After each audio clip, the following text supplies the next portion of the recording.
Assalamualaikum warahmatullahi wabarakatuh. Puhaba, jua ahoy, salam kebajikan, salam semua suku dan agama yang ada di Indonesia.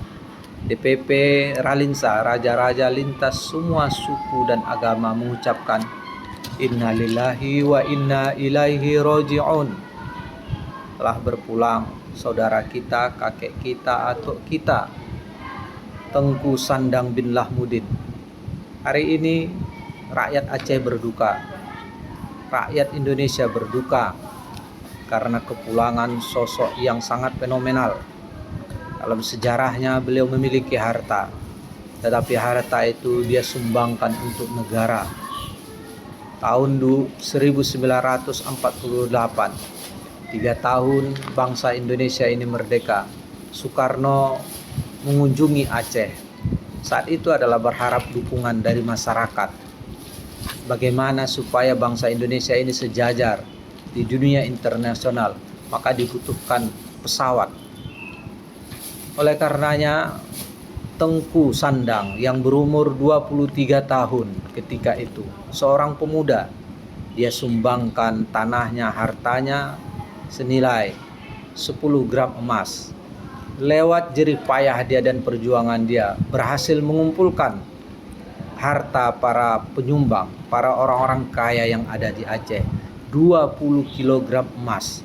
Soekarno membelikannya pesawat Solaweh R001 dan 002. Dan itulah cikal bakal Garuda Indonesia. Wajar Presiden Joko Widodo pernah mengundang beliau ke istana pada tahun 2018, dan wajar kalau Presiden Prabowo Subianto memberikan penghargaan utama kepada beliau pada tahun 2025 kemarin.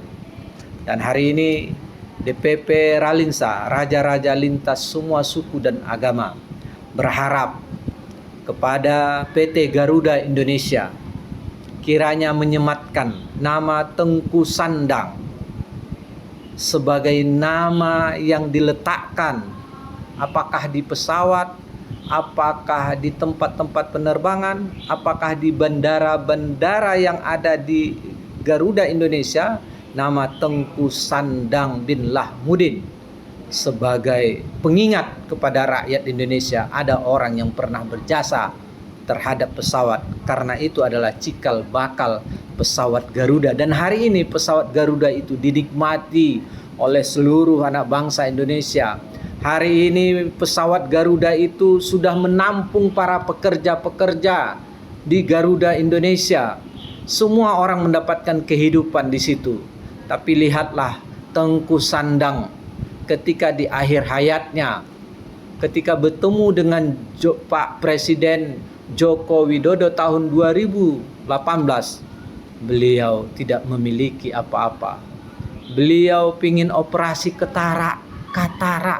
Coba bayangkan, sedih kita.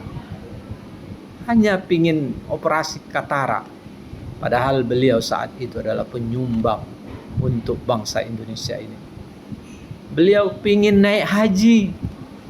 Sementara pegawai-pegawai Garuda Indonesia sudah bolak-balik naik pesawat kemana-mana sampai ke negeri Mekah sana.